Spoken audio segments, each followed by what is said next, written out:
Latest update की इस series में आप सभी का स्वागत है। इस वीडियो में हम बात करेंगे हरियाणा कौशल रोजगार को भंग करने को लेकर जो बार बार न्यूज़ आ रही है, बार बार लोगों की मांग उठाई जा रही है और हरियाणा कर्मचारी संघ जो है बार बार इसकी मांग क्यों कर रहा है, इसके क्या पॉजिटिव पॉइंट और क्या नेगेटिव पॉइंट है, तो उन सभी पॉइंट्स को लेकर आज हम इस पर डिस्कस करने वाले हैं। तो चलिए स्टार्ट करते हैं। तो इसमें जो पॉइंट आ रहे हैं, आज की जो खबर आई है उसमें भी ऐसा बोला गया है कि कर्मचारियों की सेवा की सुरक्षा की कोई गारंटी नहीं है और जो हरियाणा कौशल रोजगार नियुक्ति करने वाली जो शर्त है वो सही नहीं है। निगम रेट भी अलग अलग है और बहुत सारे जो पद हैं हरियाणा कौशल रोजगार पोर्टल पर वो है ही नहीं, तो ऐसे बहुत सारे कर्मचारी तो ऐसे ही बाहर हो गए हैं। तो देख लेते हैं पूरी खबर क्या है, क्या पॉजिटिव पॉइंट है और क्या नेगेटिव पॉइंट है, और इसके बारे में आपका क्या विचार है कमेंट करके जरूर बताएं। तो चलिए स्टार्ट करते हैं। कौशल रोजगार निगम का विरोध क्यों? तो यहाँ पे आप देख सकते हो, हरियाणा कर्मचारी संघ के प्रधान सुभाष लांबा हरियाणा कौशल रोजगार निगम के गठन का विरोध कर रहे हैं।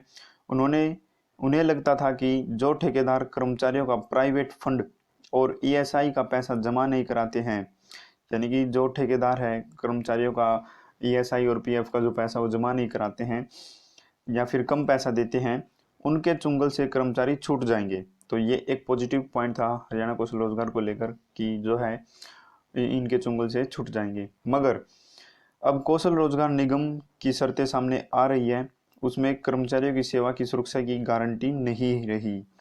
जो कर्मचारी इस समय एजेंसियों के जरिए लगे हुए हैं और ज़्यादा पैसा प्राप्त कर रहे हैं, उन्हें भी गारंटी नहीं रही है।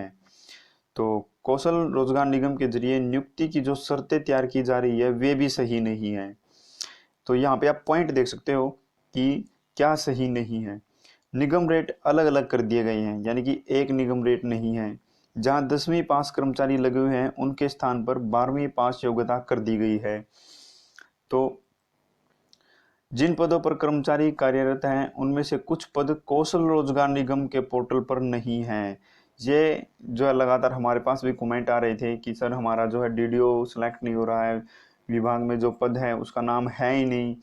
तो ये लगातार शुरू से ही ये प्रॉब्लम इसमें बनी हुई है। कौशल रोजगार निगम में अलग अलग विभागों के काफ़ी कर्मचारी बाहर हो गए हैं, तो उनके पद ही नहीं है तो वे फॉर्म तो भर नहीं सकते, तो अब ऑटोमेटिक ही वे बाहर हो चुके हैं। गलियारे में चर्चा है कि कौशल रोजगार निगम जो कि सरकारी है और इस आयोग के जरिए जो कर्मचारी रखे जाएंगे भविष्य में वे रेगुलर होने की मांग कर सकते हैं।